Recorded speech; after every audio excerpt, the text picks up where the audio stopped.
our state perpetually in Chocolate City. Right. No matter what else happens around us. That's right. No, that's right. So today we want to welcome our sister home. We are clearly a place that is here because of efforts like this kind of research, this kind of reaching out and grabbing of our spirituality. We talk about it all the time, but Marimba has done the work, and she keeps doing the work. And so when she finds herself coming back to Sankofa, you know that, maybe we're doing something right. So let's just welcome her home. And I want to thank Nati for republishing the second book, the third book, the second book, the expansion. And I'm going to take a minute to do the formality of talking about her background because everybody doesn't know. Let the Circle Be Unbroken, we know, examines the African conception of the relationship between spirit and matter. Marimba Ani explains that for African people, spirit and matter have a symbolic relationship, which must be acknowledged in our political action and organizing as African people. Dr. Marimba Ani is an anthropologist and African studies scholar who's best known for her book, Yurugu, an African-centered critique of European culture, thought, and behavior. She received her bachelor's degree at the University of Chicago and her master's and PhD degree in anthropology at the graduate faculty of the New York New School University. She served as a SNCC Coordinating Committee Field Secretary. And for the young people, SNCC, Student Nonviolent Coordinating Committee, keep it in your head, don't ever, ever, ever forget SNCC, SNCC. That was That's just the Ancestor. They just Can you open that back door too, by the way? We just need a little air. And she has also taught as a professor of African Studies in the Department of Black and Puerto Rican Studies at Hunter College. Before we start our program, we would like to acknowledge our ancestors. We want to make sure that they are in the room and we acknowledge the shoulders upon which we stand. Our brother Greg Carr of Community University is going to lead those libations for us.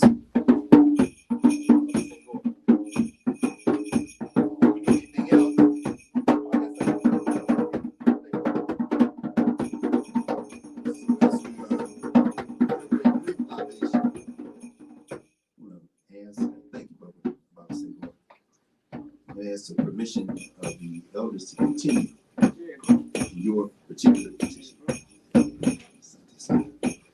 We are indeed in a ritual. This will be a brief ritual. We got some master libators here, so I'm not going to pour libation in the sense that a lot of folks are more familiar with in this room. We'll do it very generally. There are a lot of new ancestors we have. Think more specifically about your friend and comrade as y'all standing outside of 16th Street Baptist Church, the great Dory Ladley, of course. But we'll pour a very brief libation for our sister, our mother, our daughter, our comrade, as Mama Marimba Ani, so many different manifestations of herself as she has reproduced the work and been a strong link in the chain. We want to take a moment to recognize that chain. So we will begin by pouring to the unmoved mover. As the ancient Egyptians would say, it is our moon, although hidden is the source of all life, power, and health. Known by many names, but that's only human beings' attempt to reduce reality to our ability to perceive, knowing it is much greater than that. So we pour that creative force that has brought us all into existence and that will continue to be with us, through us, and us. We pour then to how that unmoved mover has created itself over and over again throughout eternity. Things that cannot be created or destroyed, but simply changing form, known by many names. The names that we gave it as this reality spun out into the little balls that we call planets. Tomorrow the world will bear witness to something we didn't create, the sun, and this eclipse. Remembering that spirit guides us all. More than to that which was created on this little ball that we call the earth. To those that we call humans. They came out of Africa and walked out many times to populate the earth. We pour to those first ancestors, Ashe. We pour then to their children, our ancestors who, having walked out, those who remained on the continent of Africa, 20% of the world's landmass as it currently is formed, those who then began to look at those stars and wonder where we came from, and began to name the things that they perceived, those who created the first ways of knowing that we are familiar with, Ashe. We pour to the many names that they knew themselves by, the people in the river valleys, the Nile and the Niger, the Limpopo and the Zambezi, the Congo, all of the folks. We pour to those that they call the Egyptians, that we know as the people of Kemet, the black man, Ashe. We pour then to the Nubians, who are their parents. We pour to those in East Africa. We pour those in West Africa. All of the Africans around the Senegambia, whether they be Wolof, or those who come down into the region that we know now as Ghana and Nigeria, whether they be Efik and Kikongo in Central Africa, those who are in Southern Africa, the Nguni language speakers, the Zulu and the Swana and the Sotho, and so many others, the Xhosa, those who are all over in the central part of Africa, the Ogunbundu and the Kikongo and so many others, Ashe. We pour their children, our ancestors, who having come into those spaces, created what we now know as the arts and the sciences, those who created the ways to perceive and passed it on, who created the first languages, and then did not only in mouth to ear form, but in written form. Those who Amadou Hampate Ba reminds us were known as the Jollies. Jolly meaning blood, the circulation in memory that allows us to be human in the world. Ashe. We pour then to their children, our ancestors, who were set upon by those who came back into Africa unaware. They had been preceded by those who had left before and adapted to places that were so severe that they fell out of their own humanity. Those who now, looking for their missing parts, have created chaos in the world. As Mama Marimba has written about so beautifully and guided so many of us over the arc of generations, those that we know as Yoruba, Ashe. Reported us set upon by those who came into that place incomplete and created chaos in the world, cast us adrift, cast us into places like Port-au-Spain and Trinidad and Port-au-Prince, Haiti. Those who cast us adrift in places like Brazil and Puerto Rico. Those who cast us adrift in places like New Orleans and Charleston, South Carolina. Ashe. We put our ancestors who then resisted. Ganga Zumba in Brazil and Jean-Jacques Dessalines, the ferocious in Haiti. And those who resisted like Queen Nanny and the Maroons in the Green Mountains of Jamaica. Those who resisted like Araminta, known as Harriet Ross, and then Harriet Ross Tubman in places like Comby, South Carolina. Those who resisted at Point Coupé in Louisiana and Stono in South Carolina. Those who fled to Canada in the north and Mexico to the south. Those who made up what we call the Maroons, Ashe. We pour the spirit of those ancestors who then, having bequeathed that spirit of resistance to their children, came into a place where they washed the clothes of other people and tended their children, and drove their cars and cut their grass, all the while whispering into the ears of their children, there will come a better day. There will come a day when you strengthen the chain of memory that we have passed on to you so that you will not only resist, you will triumph, Ashe. We pour to their children, our ancestors, who then placed into our custody responsibility to strengthen ourselves. So when these young people say we are our ancestors' wildest dreams, not yet, but we want to make it. So we pour now, just a couple more pours. We pour to our bloodline ancestors, the bloodline ancestors of everyone in this room, those who made it possible for us to be here. So we want everybody to call out the names out of your mouths or hold in your heart, the names of those who were in your bloodlines, those who sacrificed that you would be here. Ashe.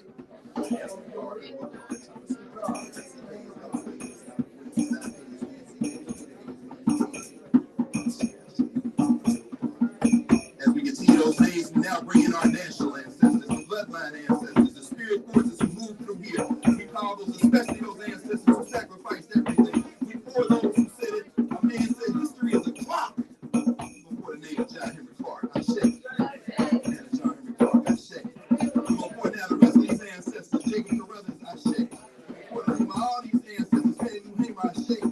Let's hear the names of our national ancestors. The names who wrote these books around us here. The names who bring us to Sankofa. And as we do that, we pour now to those who are still here, those who are here physically. Because in this room are represented some of the great warriors. A. Peter Bailey is here.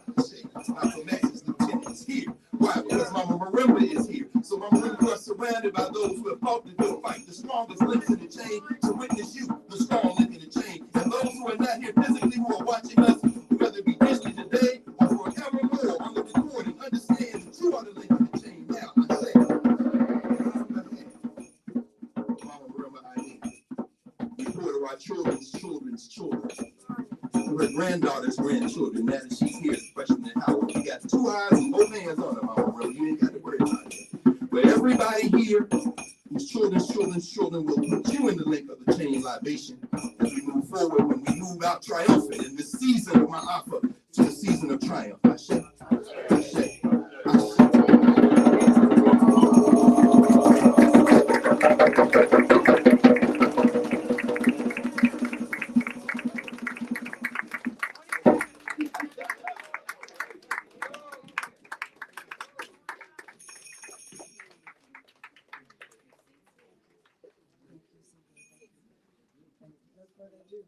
Sister Marimba. Oh, Madasi. Oh, good. I feel the spirit. I feel our spirit, the African spirit, which is what we are going to have to use to make the revolution, y'all. Excuse me, I said this here. Concept and that word back that we have not really used it for a while.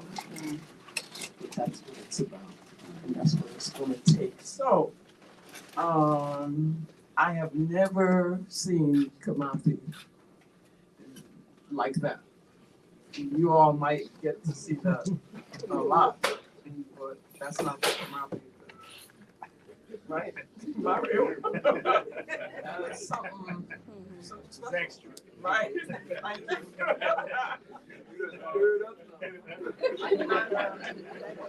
I'm feeling like, there's nothing more to say. Everything that needs to be said in the circle. Okay, and the circle is about memory. It's about that genetic memory of us that is in our DNA, and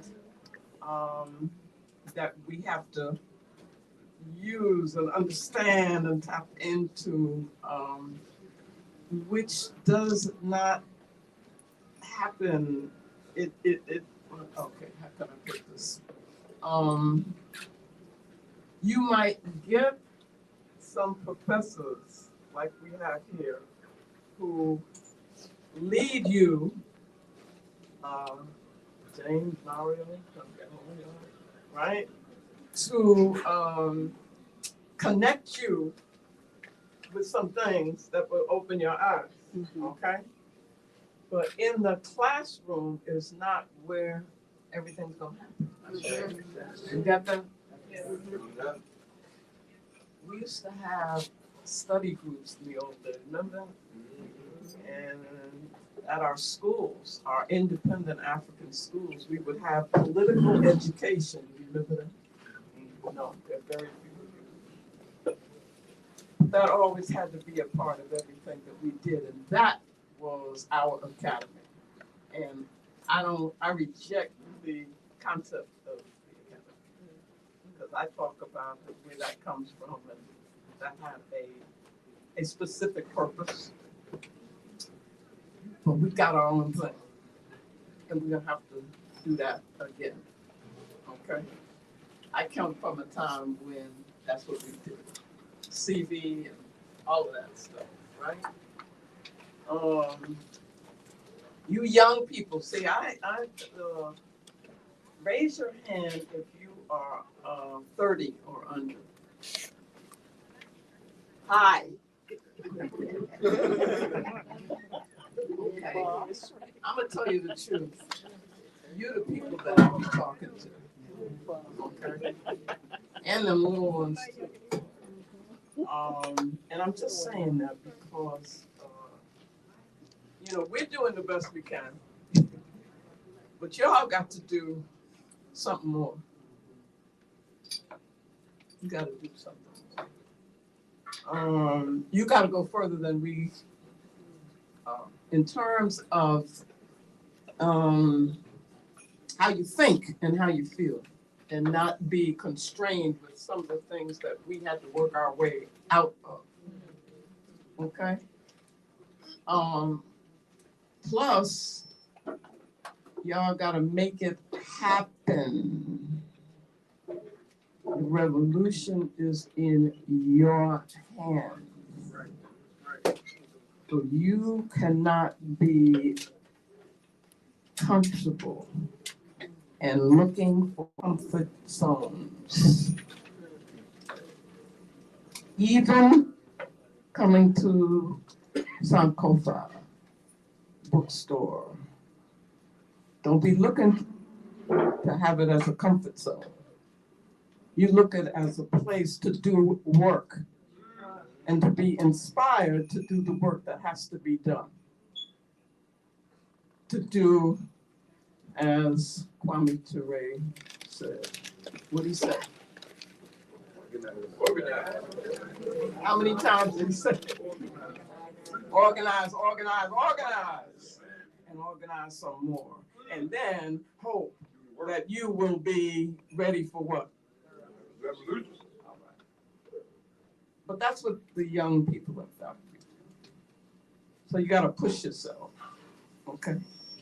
Beyond what feels just comfortable. And you're in a safe place. You ain't in no safe place. I got news for you too. You spend a lot in America. Let me tell you something. I've been spending a lot of time in Africa. You don't have no safe place there either. And that's where I'm headed. That's where I'm going. That's where I'm focused at. But there's work to be done there. And we can help that happen. Right, Mama? We can help that happen because there is something that we know, something we've experienced here as Africans here, the seeds here that we need to take there, but we got to go there to work, not to be comfortable and not to recreate some kind of Black America. Right. No. You got that? Okay. My job is always to push us. It's always to up the ante. Push us beyond our comfort zone. That's the only way you grow. We got growing to do. Baba Mutulu, one of the last things that he said, we have to be so physically weak and in pain. I'm talking like 3 days before he actually, took his last breath. He said to a comrade of his, we got a lot of work to do. So he's thinking in terms of work, and that's how y'all got to do. There's a lot on you young people, okay?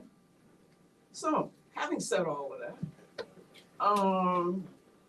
about the circle, I wanted to say that this is a new and expanded edition, which I have been thinking about doing since 1995.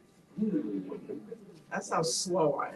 But what happens is that I got all this other stuff to do. So I put organizing first. For me, that's just how I am. So in the meantime, since that time, we have been building, like we have a Bakasim Sunsum, which we need to talk about. I wish there was some way, Jawabu, that we could show the video book, so think about that and maybe talk to Mama Shariki on at some point. But, so that's taken precedence for me. But The Circle is a funny book. And it was very small. I didn't think it was very profound. I mean, I thought it was pretty obvious what it was saying. Talked about retentions. Talked about it came out of me teaching a class at Hunter. Probably Brother James took that class. I did. He was my teacher. He was my student and he became my teacher, which is a wonderful wonder. Wow. This is Brother James right here. But the class was, it was at the originally, it was called African Spirituality in the Diaspora. but originally I had inherited it from people who came before me at Hunter in the department. They told me, you gotta teach this class. And it was called Afro-American Humanism. Yeah, that's it. Remember that? Okay. I changed it, because everything I would take on, I would change, right? And that class was really about, I was challenged because the students that I had, all my people, my students, my African children, I had to convince them that they were African. Wow. And they were all from Brooklyn and Harlem and Jamaica and Trinidad and, New York's got it all, right? And they're like, oh my, what? And in that process, we learned so much together. We learned who we were. I mean, I learned from them, and they learned from their elders, and they would bring it back to class. And I decided I needed to write it down, and that's what the circle is. Okay? Now, since then, well, let me tell you something funny about it. But then I never could figure out why people liked the book so much, and why they kept wanting it and kept buying it and it was Baba Nati who kept it going. So y'all need to know that Baba Nati at everyone's place is the one that made it possible.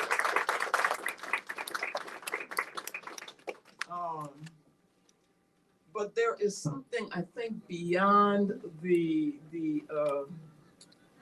it's not literate.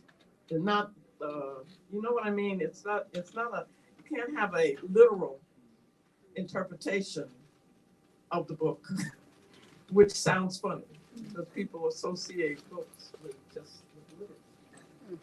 But there's a feeling in it. There's spirit in it. And that's what is happening, and that's why,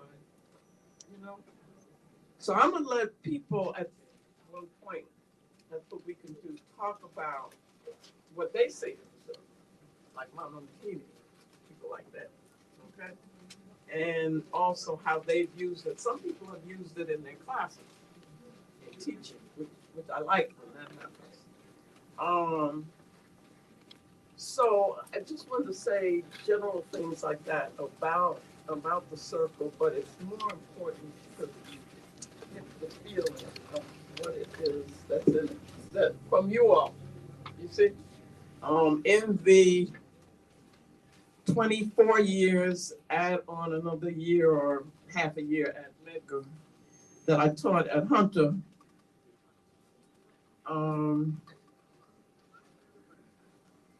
in those years, it was the greatest experience for me because of what would happen in the classroom. And in the classroom would be ritual drama. It would be ritual. We had rituals in our classroom. And I learned so much from my students. That's when I grew. A lot of times people will say, well, how do you know so much? Well, I learned it in the classroom from them. They were my teachers. What I would like to do, one thing is about this particular edition. It's new.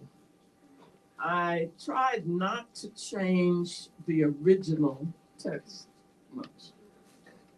Okay? It was hard because, I'm always thinking as I'm reading it, I'm seeing it. I made a few changes, but they're definitely in terms of, there were grammatical things that changed, but there's terminology. And I talk about that in the introduction. There was no introduction before. There's an introduction now. And it talks about the history of the book. But one of the things is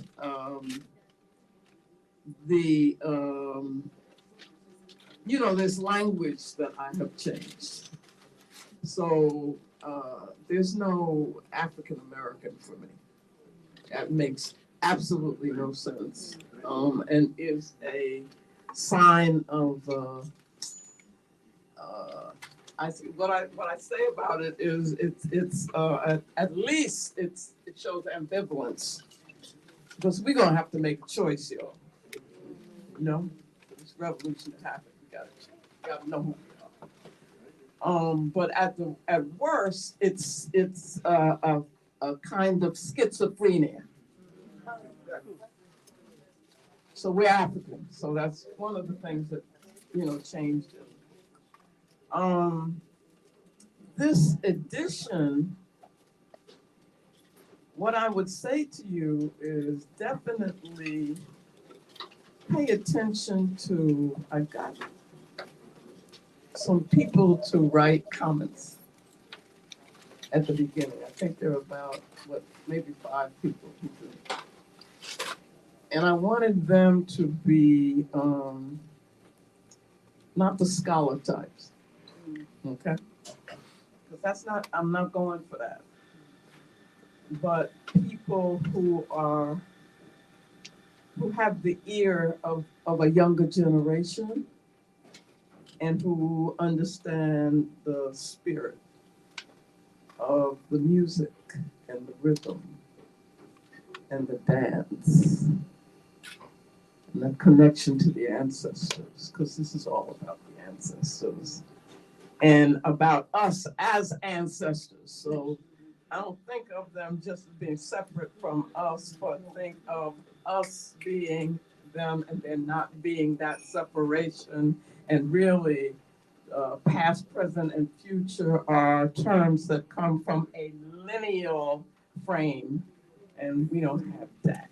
We got something much deeper and beyond that, so that all of those things exist right here. The future and what people would call the past, all right. You gotta feel that. That's what you carry. That's who you are as an African. Okay. So at any rate, I got people to make comments about the book, who understood that and who also were in connection with those kinds of what I call modalities, the kuntu of music, of rhythm, of children, of spirit in that way. One of the comments is and I considered that the forward. And what do we call that, Jawabu? Pray for us? Not No, not the pray for us. The one, Sheon Kuti. I think it's Akabin yeah. and Bang. Abang. Okay. So it's things like that. Look for that. It's different. But what I like about this edition is that, oops, let me do it. It's, and you can hold it up. It is collective. We did it, the production of it is done collectively. No, just hold the cover, yeah.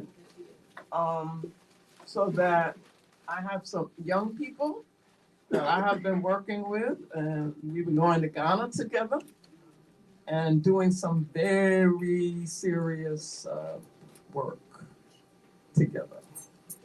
I hope they realize that, and I push them. But they helped get this book out. And I'm gonna have them come forward. I was hoping, where's Dandara?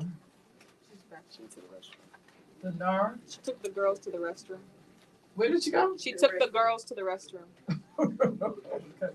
That one has 3 little ones who are a handful. There are steps, so they're like triplets. They something else, man. She drove here all the way from Augusta, Georgia. So, well, let me just talk a little bit more. I'm gonna be bringing them forward because what they did, they helped with, one I was hoping would come from Virginia. He did the cover. So I needed him. There's one of them little girls. They something else. I wanted Kofi to come and talk about the meaning of the cover. That's very important. And I would advise everybody to read whatever they can of Nana Fukiao from our sage, our Nganga from Congo. Are you okay?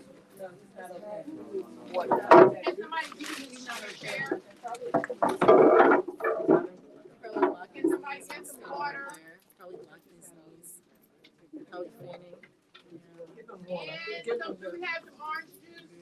And let Dr. Delora get to him.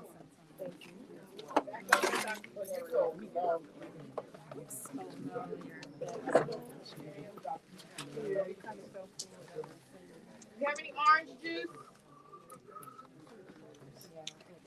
They're looking for it. Somebody looking for it? Does somebody have water?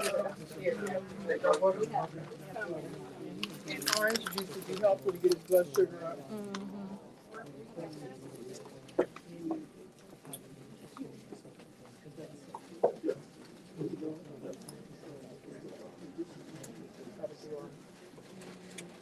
In case he can't bleed, just in case I'll hold it.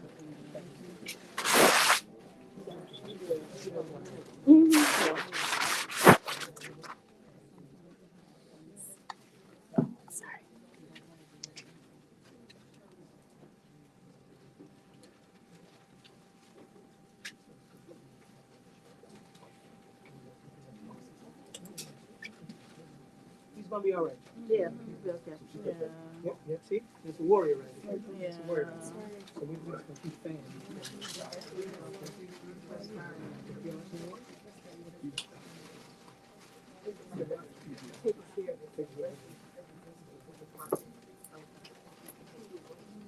Please focus on the mama. We got some good families here. Y'all keep families, okay?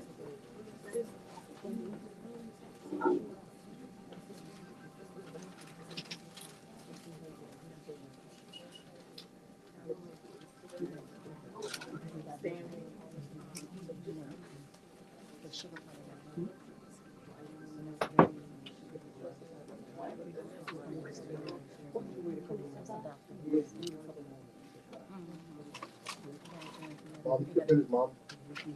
Okay. You just feel, you'll be all right.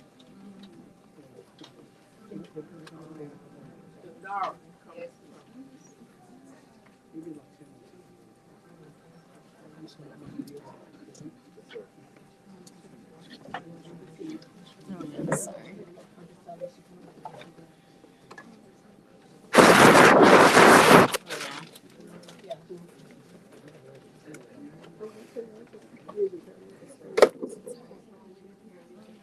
Okay.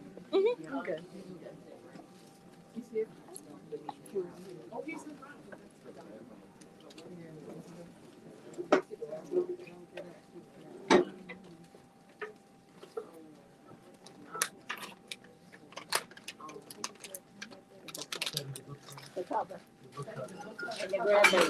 Okay, wonderful. So I'm talking about young people.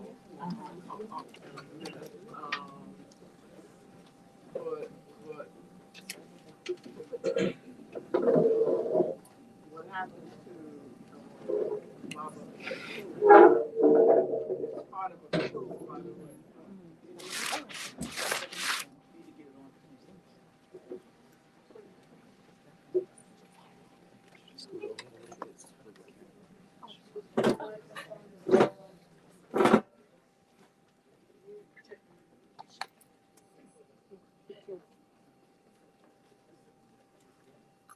How many people were at the memorial for Nana Francis Cresswell? What did you see happen there? Same thing happened to me, right? I just wanted to say that. Okay, this is on, right? All right. So, Yes. what I'm talking about is the way in which the work, and by the way, our work has to be much more collective, okay? And we have a tendency, like for instance, if you're writing a book, you're doing it all by yourself, kind of thing. If you're in the academy, the structure of the academy, the values of the academy are very individualistic. It's very individualistic, competitive. All right. We have other principles, okay? And our principles of Ma'at are not that. Ancestral principles of African civilization are very, community is the most important thing for us. Okay, Umuntu, Ungumuntu, Ungabantu. And there's a reason for that, you know, it's we, not so much I. Here, what you learn from when you're little, you know, is I, me, my, and all of that. But that fits the larger ideological framework of Urugu. It doesn't work for us. And what we've got to do is to consciously, intentionally reinforce a different set of principles. And one of those is collective work, is building community. And so it was exciting to me the way in which we kind of got together and they helped me make this thing happen. So I've got I had help. I always reach out in terms of African language, which way back in the day with the circle, I was consciously trying to begin us getting our own concepts in our own languages, right? I didn't know much of what I was doing, but I said, this is something that needs to happen. Now there are other languages besides Kiswahili was the one that I had access to at the time. That's why it's there. But there has been Tree, and I saw the person, one of the people who is my, who I consult and who teaches me, and who you need to know, and that is Yao, my son Yao. Stand up, Yao. Okay? Yao is my son from Ghana. And he teaches us Tree. And he's also teaching it at Howard now. But I think more importantly, he was teaching it here at Sankofa bookstore. So that's going to be very important, and especially for, again, you young people who I talk to, is got to learn African languages.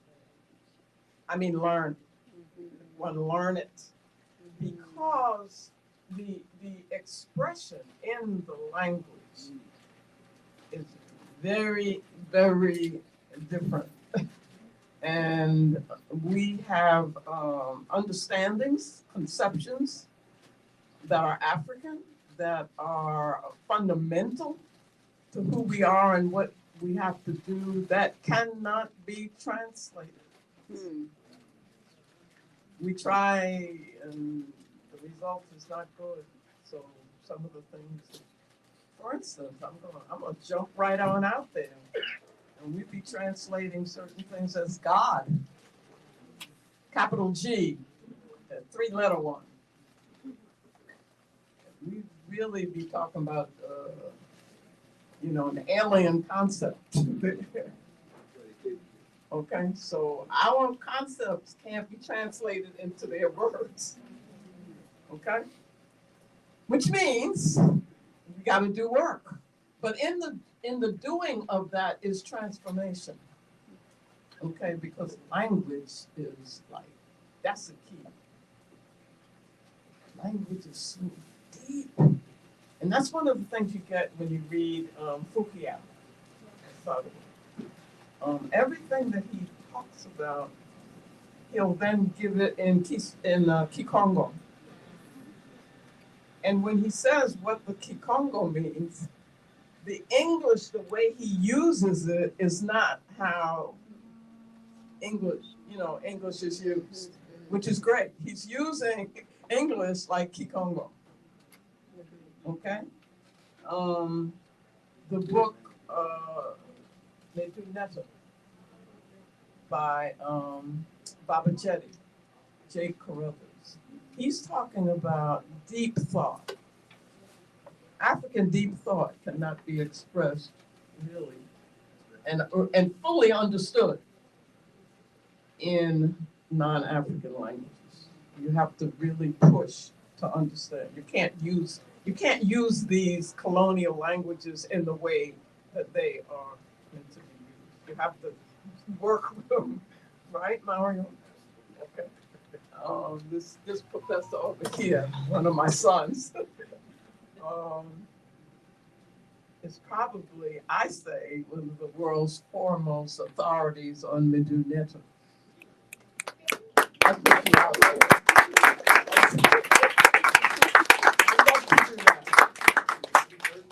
Now, we used to teach together in Atlanta. We taught that one semester. That was a dynamite department. Masiki was in there. Wow. Afia Zakia was it. Wow, that was a department. That could have done some stuff. And they did away with Morris Brown. They know what they're doing. The enemy is clear. Oh, yeah. Yeah, we just got the problem. Anyway, let me get back to this. Okay, so let me jump in now and have one of the things, well, let me tell this story. What is new in here, in this book, is something called, what is it called? The praise song. And yeah, what do I say?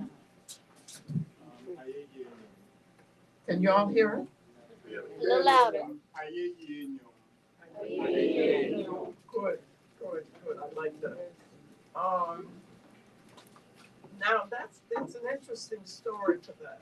I did a libation. I was listening to Maafa. I said it. I can't think of the first time I did it, but I did it at something that Black Classics Press that Paul Coates, Baba Coates Paul, did. Who am I looking at? That's Baba Bailey. Huh? I feel like I know. Oh, wow. Yes, you. Wow. But I didn't realize, no, right here, I didn't realize who he was, but I kept looking. We go way back. Peter Bailey even came to my, to AHAP, my after school program that I had in Harlem that I started in 1983. He came one time to talk to the children. I mean, you don't know who you got right here in your midst. And I'm looking, wow. But at any rate, Baba Paul Coates gave a tribute to Dr. Ben. And at it, I did a libation. They asked me to do it. That was in Baltimore. And it was long. And after I did the libation, Paul said, Marimba, you need to write that down. Because people would like to have something that they can use So I heard him say that, but I didn't do much with it. But then I kept doing that libation, I called it at that time. And it would get longer and longer. And I remember Baba Hannibal, I did it for him, and he asked that it be done at his burial. I was like, and he called, he said he had a novel, said, the poem, he wants you to do the poem. I was like, poem, yeah. And then I realized what he was talking about, and I had to do that at the gravesite. But I'm just telling the story of it, so it evolved, and it is now in this book. But it got deeper and longer, and I am going to have these 4 young people that I work with that helped do it. Wait, come up. Can you come up?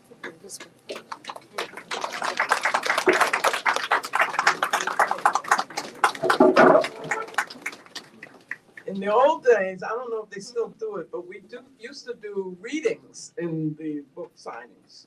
You remember that? Okay. You know what? Let me just say a few things about y'all, and then it might be better for you to read it from back there. But so this one right here, okay. I knew I wanted to get this thing done. And I said, where's the newspaper? Where is Baba Nati? He was supposed to have brought a thing of newspapers, and I hope he did. Look, he's coming, and see if he has the newspaper. I hope he didn't forget it. If he forgot it, he's gonna be very upset. Can I get the keys to the van? You have them? I have one, but I think they're. You have one. Well, let me see one. But at any rate, there's a whole story to that too, and we'll talk about that later. But the African world, and then people back there need to see it. Newspaper that started in 2017. It's just gotten bigger and bigger. We do it once a year. At one point, I told Joabu that he was going to have to do layout and design. Well, actually, I told 2 people before that, and they were like, we never did a newspaper. I said, I never did a newspaper either. But Garvey had the Negro World. It's time for us to have something. You know what I'm saying? So, hey, let's do it. We just do what we got to do. And that's how we do everything, right? So we started the African world, and then at one point, the couple that I had doing it, they were too busy. They couldn't do it anymore. And I said, Joao, you got to do layout and design. He got on the thing and found out whatever he had to do in InDesign and Adobe and all that stuff. And this is what has come out of it. It's an incredible newspaper. Getting articles from people. I asked them to do it. It is not a newspaper in which there is open to different points of view. It's not that. I don't do that. I just do one thing, and it's all about African sovereignty. World African sovereignty, which is African power. So everything that's written in there got to be, if you don't want to do that, you don't want to do this paper. Got it? All right. So he is responsible for doing layout and design for the newspapers. The people who do the articles, you got to see the articles. One brother who just texted me today, Baba Maurice from Friends of the Congo, always does a piece on the Congo. Dynamite. And it's stuff that you have to know. So read that. When you read the paper, read his article in there. We got article on New Ujamaa, which is our own economic system, based in African familyhood. By the way, that's what Jama is, familyhood. It's not economics, but it's that whole thing of distribution and, you know, goods and resources. For us, it's based in the African concept of familyhood. And familyhood is a much bigger concept than this whole nuclear thing that they have told you about, you know, and immediate and all that. At any rate, I'm not gonna go through all the different things that we have in here, but you need to read the paper. The paper's free. But it's not really free because I don't give it to people who don't read. I'm very serious. That's real. It's not something to wait. It takes a lot of work. It takes a lot. Put them there on the floor. Yeah. No. I want people to see it. Oh, it's wet. Yeah, don't put it there. Don't put it there. Just hold it. But you gotta work because it's a study. When you see it, it's a study. It's not something you can just, you know, you're gonna have to study it and it's gonna take you time to do that. Okay? People should use it in their classroom. People should have study groups around it. Use it with the children. It'll take you a long time to go through each one. Each one of them is powerful. Okay? Okay, so that's that.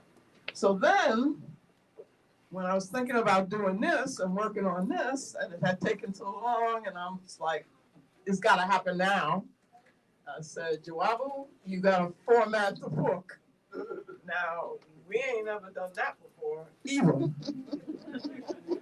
But I knew, and see, that's what I like about working with him is, but then he may not like working with me, so. Because I'm gonna be on you. But working with him, if I say, let's format the book, he'll say, okay, let's try it. Let's do it. And that's what happened. So he is responsible for formatting this book. Then I wanted some little images. And I said to Afia, this is what I want to happen. And she was like, okay. You want it digital? I said, yeah. He said, yeah, it's got to be digital and all. I don't know what any of that means. I just get the people to do it. Right. So she's responsible for some of the things you'll see in there. And then I said, look, we got to proof this thing, edit this thing. I need help. We need to get it done so that we can get up to, you know, I wanted it all finished by April, you know, the 1st of April, which is where we're at now. So then Omawale and Olai Shu, who's not here, he's in Atlanta. They sat down, we were in a whole circle together in my house, in my dining room, and we did it, right? That's the way this thing has come to be. You got it?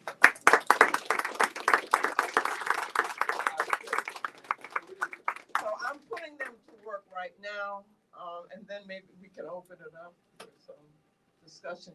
But you know, I'm thinking since you all don't know it by heart, do you? Not yet. Not yet.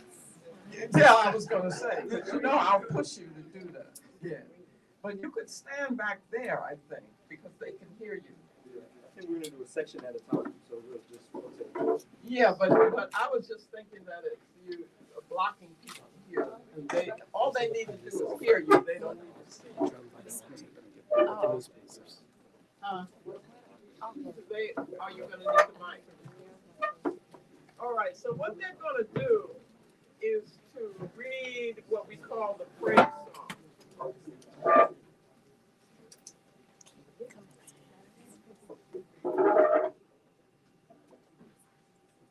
All right, hello everybody. Hello. What's up? All right. Oh no, it's okay. It's okay. So this is the praise song to the ancestors, Nananum Aye Drum. Agro. Amen. Agro. Amen. Agro. Amen. Okay, so this is Mbilo Lovakulu, song to the old ones of long ago, which comes from the Oshiwambo language.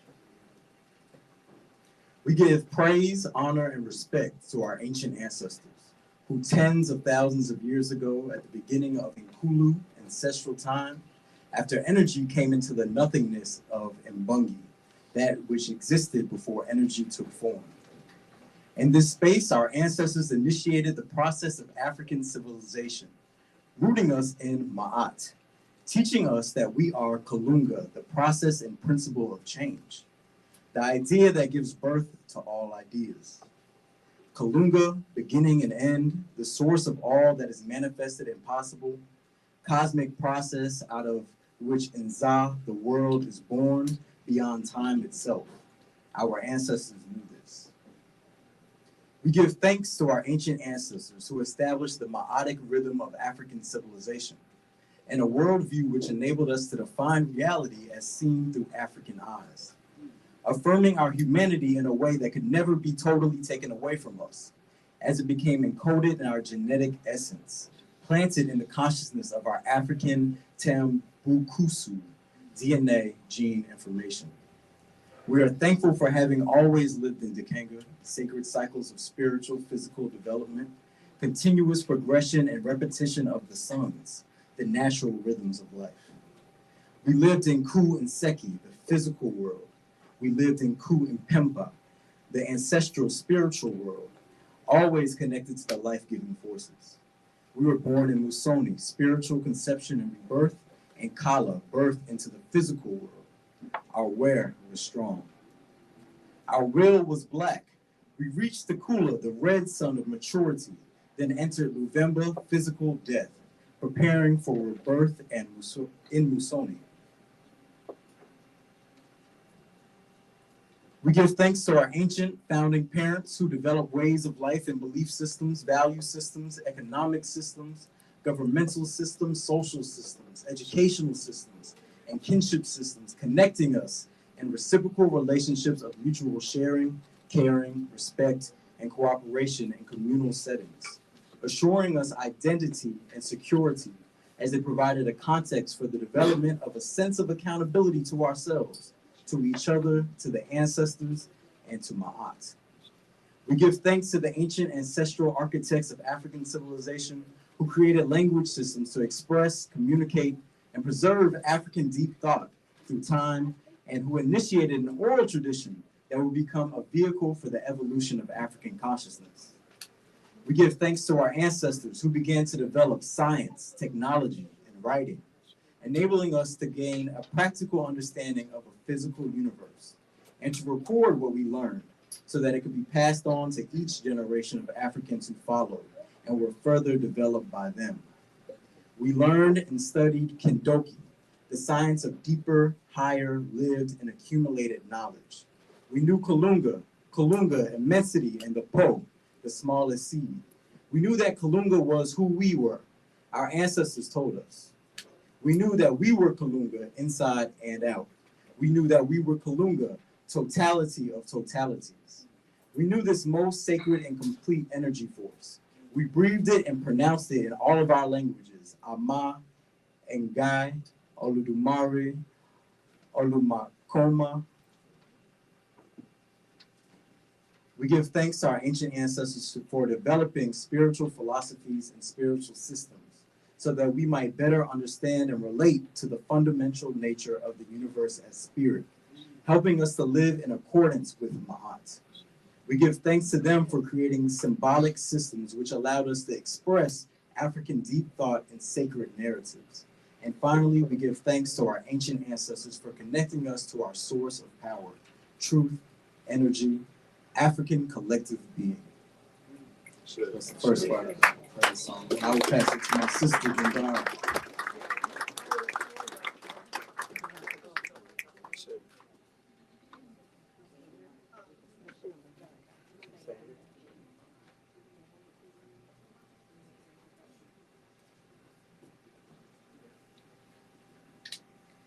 With a sudden crash, the cycle of renewal, the sacred circle of connectedness was broken, smashing the calabash of African divinity through the cracks that we had neglected to mend. We feel the pain of our ancestors, who thousands upon thousands of years later were torn suddenly and brutally away from all that we knew. Who were torn suddenly and brutally away from all those who loved them and whom they loved, kidnapped from sons and daughters, sisters and brothers, mothers and fathers, grandparents, husbands and wives, never to see them again. We cry for our ancestors who were torn suddenly and brutally away from all that they and their ancestors before them had built. We feel the pain of our ancestral being at the onset of the Maafa, the killing of sacred human beingness, as we were being ripped from the womb of Africa, suddenly and brutally disrupting the meiotic rhythm of African civilization. We cry for our ancestors as they were stolen by cowards who needed to disconnect us from our source so that they could gain power over us. Cowards who stole us in the darkness of night, tied at the wrist with ropes, wooden coffles placed on our necks, forcing us to walk in single lines, sometimes hundreds of miles, to the central west coast of Africa. We cry with pain of family betrayal and violation as sick, perverted, spiritually crippled Africans help the terrorists for individual profit and the illusion of personal power. We honor those ancestors who were killed in the attempt to save us. We cry for our ancestors who were thrust into pain, chaos, confusion, and trauma of the Maafa, the most relentless, long-lasting, culturally devastating, destructive, and genocidal reign of terror ever perpetrated by one non-human race against the sacred humanity of Ma. Our men were beaten and beaten and beaten when they resisted imprisonment and sometimes sodomized when the perverted taste of the terrorists demanded it, and our men fought. Our children, too, were raped, sodomized, beaten, and imprisoned, and they fought the predators as best they could. These were monsters who raped our sisters, our daughters, our mothers, and our grandmothers, our nanas. And they didn't stop. In the dungeons, on the ships, in the holding pens, the plantations, and in all of their prison places. Our ancestors were incarcerated in dungeon prisons, stone structures, designed by Yoruba brains to block the sun and warmth of Africa. Hot irons seared the flesh of our mothers, fathers, and children without any relief from the pain of the burns as we were branded with the names of the criminals and their ships. Names like Hilfiger, Gucci, Nike, and we fought. We cry for our ancestors whose consciousness is our consciousness, whose pain is our pain, as they were made to sleep, eat, and relieve themselves on the same hard, filthy, dirty floor. We were kept in these conditions, sometimes up to 8 months at a time, struggling with feelings of anger, fear, despair, and abandonment by family who should have come to rescue us, and we fought. We had nothing, not even gourds with which to pour libation. Our women were separated from our men. chained and crowded, sometimes by the hundreds, into cells, taken out at night to be raped and raped and raped and beaten with the butt of guns as they fought and fought and fought against the violation of their sacredness. And then our ancestors were taken out through doors and through holes. We grabbed rocks and earth and each other, anything we could hold on to stop them from separating us from life, and we fought. We cried and screamed as we realized that the small boats into which we were thrown were transporting us to ships which waited in the sea. We yelled and resisted and were beaten as we were being taken away from the one connection that had not been yet broken. Ships called Jesus took us away from our mother, disconnecting us from our lifeline. The Jesus ship were stealing us from our birthland, from Africa, and we fought hard. They pushed us and shoved us into these ships, first called Jesus, and then Integrity, and John the Baptist, and other rhetorical epics. They packed us efficiently as merchandise into the Jesus prison, robbing us of African life force. These criminal terrorists chained us in pairs to stop us from fighting, squeezing us into spaces which prevented us from standing upright, and confined us in prone or crouched positions which stiffened our joints, many of us having to learn to walk again upon reaching the hellish destination which they had determined. As Jesus' ships traversed the Atlantic, their holds became like furnaces, with at times not enough oxygen to keep a candle lit.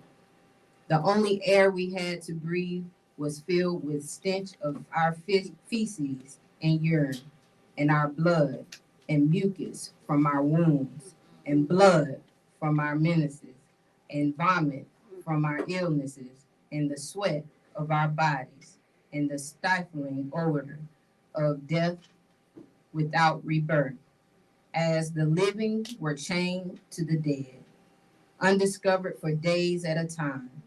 The stench of the slave ships could be smelled for a radius of 5 miles at sea. When the soulless terrorists did come among us, if they suspected one of us having smallpox, they threw us overboard. Sometimes they dumped whole cargoes of us into the sea in order to collect insurance money from companies that became rich and got their start gambling on the safe transport of our lives and labor. Lloyd's of London. Sharks changed their migration patterns because of the bodies of our ancestors, which were available to them in the wake of these unholy Jesus ships. The volume of this capitalist exploitation of African life, the distance of geographical dislocation was 10 or more times the volume of any such crime known before or since. These voyages of unprecedented evil took an average of 8 weeks. When we could, we organized ourselves to take over the ships, killing the psychopaths and returning to Africa. Over 100 million of our people were murdered during the wars of resistance, the kidnapping, the disease, and brutalization of the dungeon incarceration and the Intoriasi Otuko, horrific sea transport, Baba Mualahu Burudi's turn, of the Maafa. They became our collective ancestors. We do not know their names, but we know who they are, and we honor them. We are descended from those who physically survived this prolonged assault, and we have inherited their incredibly strong will to live, as well as their deep, deep, deep soul scars. It is compelling for us to ask ourselves what possibly could have given them our lives meaning or purpose. Why did they choose life? Why did they continue to birth? What could have given them hope in the hopelessness of Intoriasi Otuko and beyond, this dreadful period of the Maafa? As the ships disconnected us from our source of power and strength, as they disconnected us from Mother Africa, they also separated us from each other in ways from which we have yet to heal.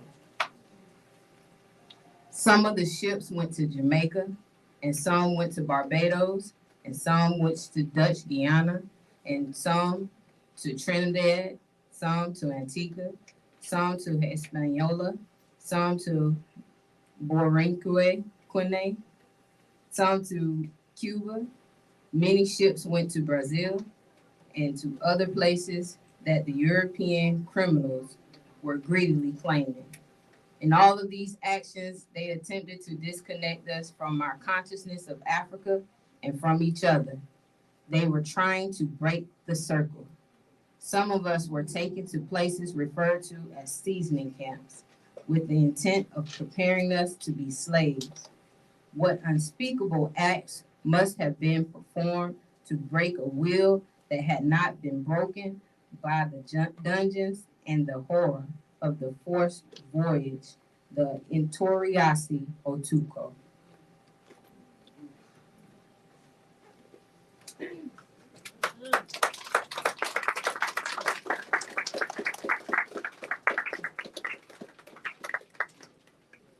Many of the Jesus ships came to a place that the whites called North America, a place they had stolen from the indigenous inhabitants, whom they displaced and disenfranchised and despised.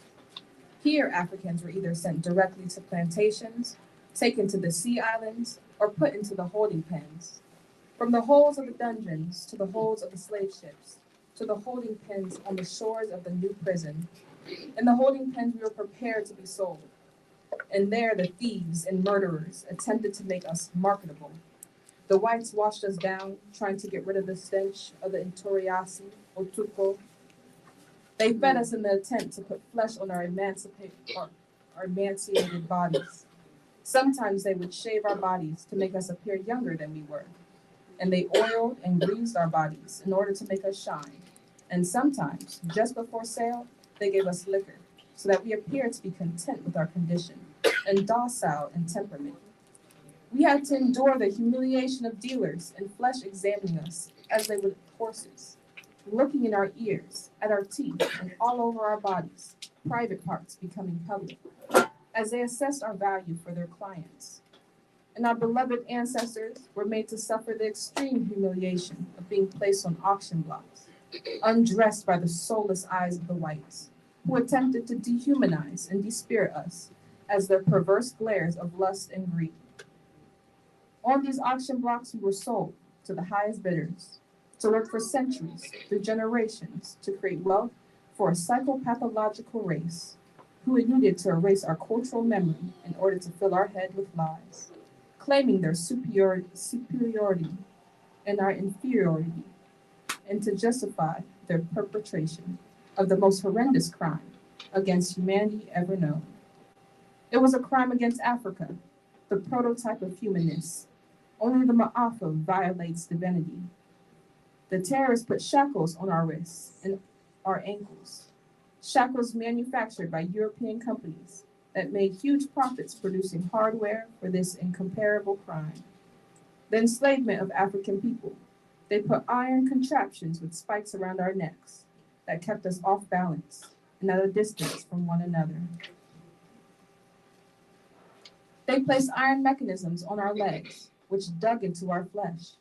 If our gait was too wide as we tried to run, they put bells around our necks so that none of our movements in the fields would go undetected. They worked us from sun up to sundown, on into the moonlight when they could, waking us before dawn and punishing us if we were too tired to work. They beat us and beat us and beat us and tortured us and put us in the stockades just for looking them in the eye in the constant attempt to break our will. They whipped us and whipped us and whipped us, sometimes mutilating the body of an African person and hanging us off to sea. Because fear was the principle of Maafa enslavement and terror was the method of control.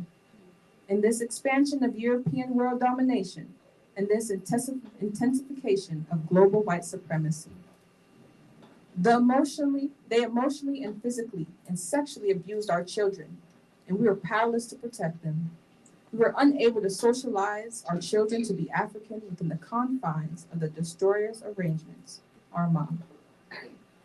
The physical brutality was not enough to quench their thirst for power, domination, and control.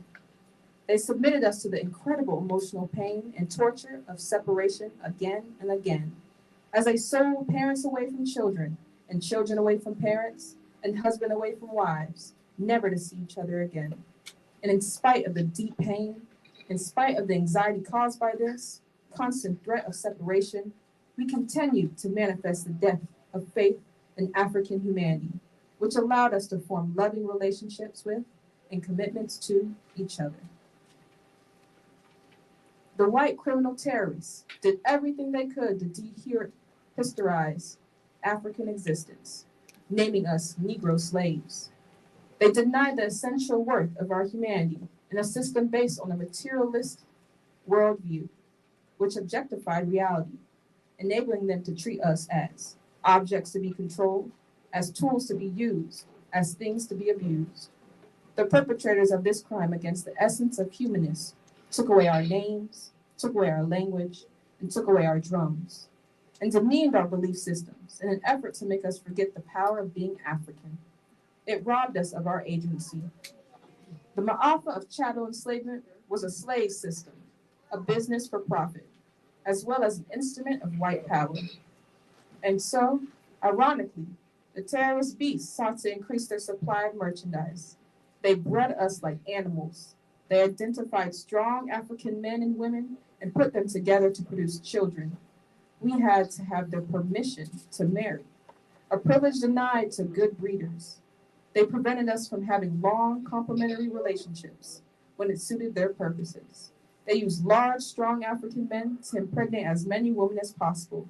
When an identified African man and woman refused to be together, they were whipped viciously, often to death.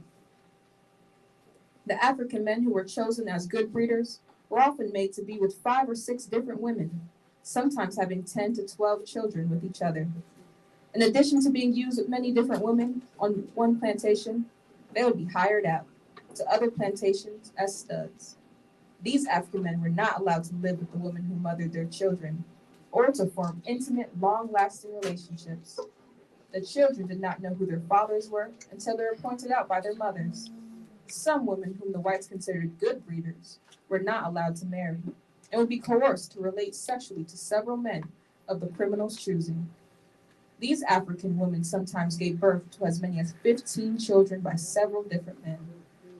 The Maafa was Africans being treated as objects, as merchandise, as property, as things. It still is. What kind of culture could produce minds that would conceive of treating human beings in this way? A culture lacking conception of humanness. This is not the aberrant behavior of a few individuals. The Maafa is an unnatural process, a disease process, conceived in pathology by unnatural beings. These unimaginable acts, this diabolical treatment of our ancestors, this violation of the sanctity of African life was conceived by twisted, perverse minds, themselves conceived in evil, death, without rebirth.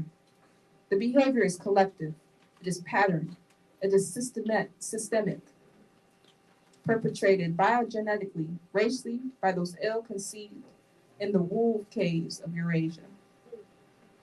Only those whose origins are themselves an abomination of the universal spiritual order, only those products of aborted gestation, those incomplete beings could have created a way of life, a belief system to justify anti-life, non-human ways of being.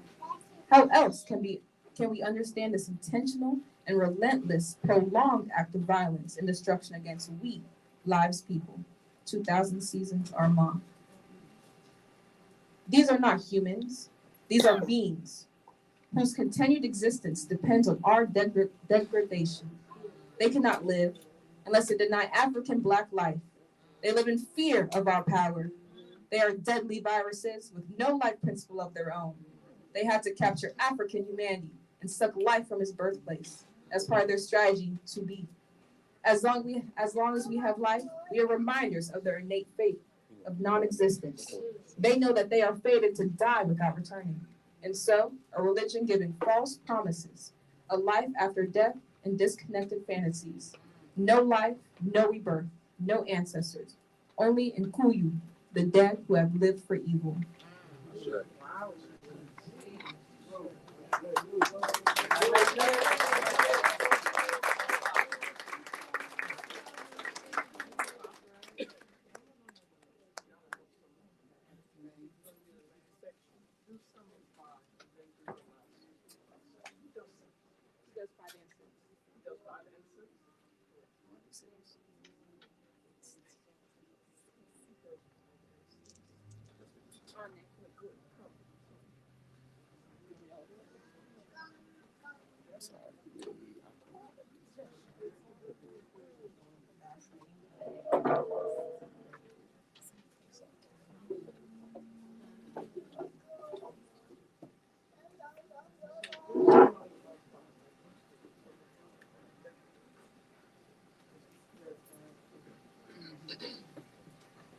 And yet, in spite of the terror of the Maafa enslavement, our ancestors had the courage to risk their lives, sacrificing the little time they had for rest, to form energizing circles of connectedness in the mountains, in the swamps, in the woods. In secret, they placed their arms on one another's shoulders, moving slowly in circular motion, always counterclockwise, faster and faster, gaining momentum, until they established a rhythm, a vibration, which gave access to African ancestral consciousness, imparting meaning to our fragmented memory, memories of ourselves in Ma'at, memories before we were homeless. In this way, our ancestors began again the work of Sankofa, undetected, defying the destroyer's arrangements, defying his disconnecting institutions. In African consciousness, we understood that it was only through Sankofa that Maafa could be defeated. We used the memory of our ancestral self to reconnect with the worldview, the reality, the truth that told us we were African human beings worthy of being free, self-determining, and sovereign. We had power. We used our gene memory to support our ongoing cultural resistance to the increasingly subtle and effective Maafa assault. We used our African consciousness to create and rebuild a sense of community and establish values that we could pass on to our children in these ancestral ritual circles. Our ancestors were able to repudiate the profanity of the European worldview by carving out African sacred space in the midst of the Maafa. Sacred ritual space in which we strengthen ourselves, periodic refuges, punctuating death with life, enabling us to endure the forced returns to the plantation terror and to survive as Africans and to socialize our children as African. We use these sacred spaces to forge a collective consciousness within which we could define common goals and identify a common enemy. Using our collective consciousness, we plan strategies of passive resistance, collective violent resistance, revolt, insurrection, rebellion, and escape. When we were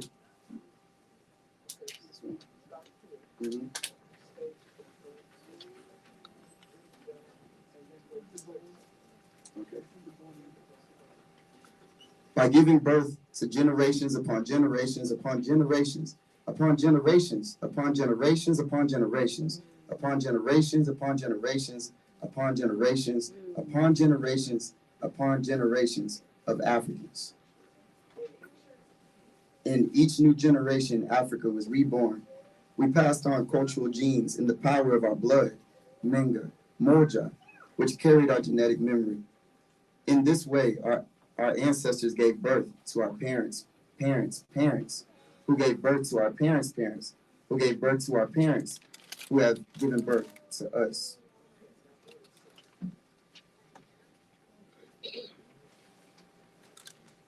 We are angry. Reciting this Maafa story makes us angry. Feel the anger. We can't escape the anger. We shouldn't try, but we will not hold on to this anger. We will not let it fester. We will use its heat to fuel the powerful war machine that it is our destiny to build. This is the time. These are the generations of retribution. Yes, we have been chosen to be African so that we can destroy the destroyers and rebuild with the new old vision of a just society for all Africans forever. This will not be easy work. Don't look for ease or comfort or safety or peace. Our beloved ancestors did not have ease or comfort or safety or peace. But if we do our job well, our children of 7 generations from now will be safe and will have been trained to guarantee the safety of their children for 7 generations, who in their turn will be trained. If we do not do our work, then our beloved ancestors will have suffered and survived all of this horror without purpose. If we do not fulfill our mission, then our children will be enslaved and Africa will cease to exist. To be African or not to be, Baba Asa, we are more than the hope of our ancestors. We are their army. We cannot betray them.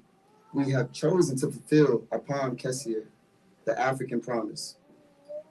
We began in Ma'at, and so we must return. We have been given so much through Nsinga Dakanda. It is now time to give back, dedicating our lives to our sacred ancestral being. Blood debts must be paid in blood. Nana Bobby, right? Reciprocity and righteousness.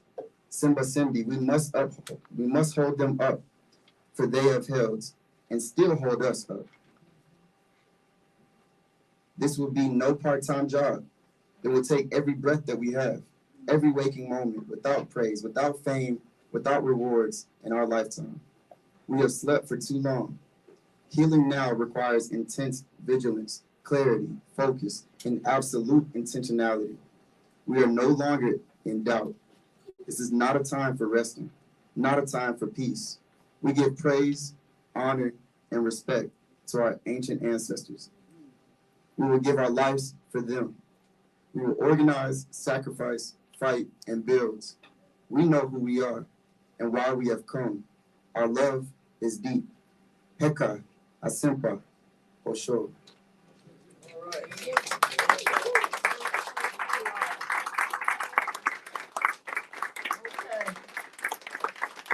It was much longer than I thought. I give thanks to these young people for doing that and for you listening. We've run out of time, so I need to know what Mama Shirikiana wants us to do, because we're through.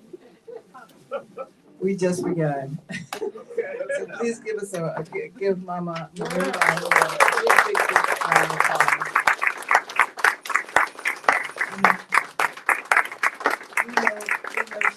We don't want her energy to expand forever. I know she would probably say, don't worry, we'll be here doing this until tomorrow and we'll be okay. But we want to be good guardians. So we are going to start book signing now. Is that fine? Yeah, and I want everybody to buy a book. Could you say that again? I want everybody to buy a book, and that's for the bookstore and for Baba Nati and Mama Shirikiana and Baba Haile. And Heidi is supposed to be here introducing you. He went home not feeling well. So I'm checking on him now. He's fine, but he gets tired this time of day. So I'm just making my daughter's I there. just want to see him. Yep. I'm hoping that by the time we finish all this, he'll be able to come back before you leave. Okay. Okay. And so I want to also, do you have? I know you're running out of time.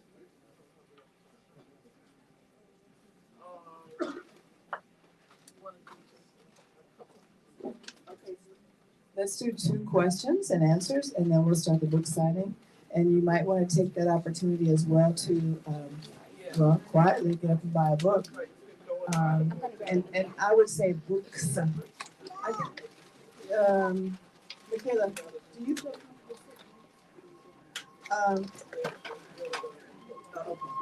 this is okay, is that okay, who is going to ask the first question? Oh.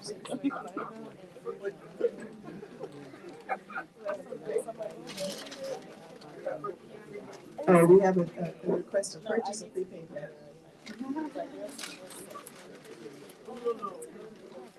He's trying to make sure you get capacity going. So first question. Can I make a small announcement from the stream? Mama Marimba. Oh, here. Mama Marimba, one of your former students, Shaharazad and Frank are watching, and they miss you. They just want to let you know. Shaharazad and Frank. I'm gonna turn this down. Okay, tell her hi. Okay, we have one question here. I'm gonna give you my mic. And please feel free to buy your books now. And I just say books because we have several books over there. Our sister, as you know, is quite prolific.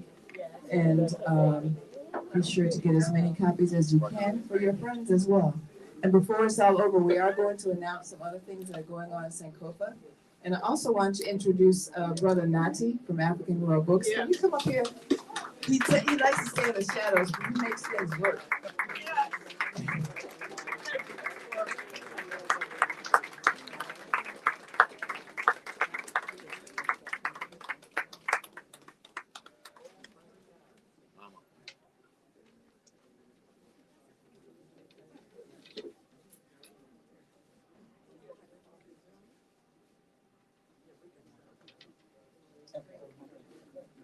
Nati, where are you, brother?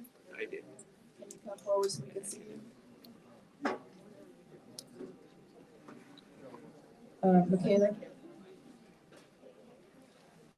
Michaela? See, you're good.